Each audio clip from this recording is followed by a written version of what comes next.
கொடுத்த தந்தை இங்கே, உரு கொடுத்த அன்னை அங்கே. இன்ப துன்பம் எது வந்தாலும் பங்கு கொள்ளும் சொந்தம் எங்கே? தாலாட்ட அன்னை உண்டு, சீராட்ட தந்தை உண்டு.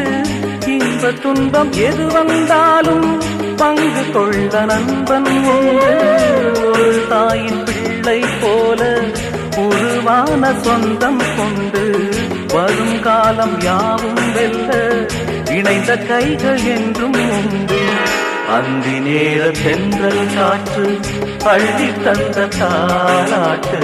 அந்தி நேர தென்றல் காற்று அள்ளி தந்த தாலாட்டு.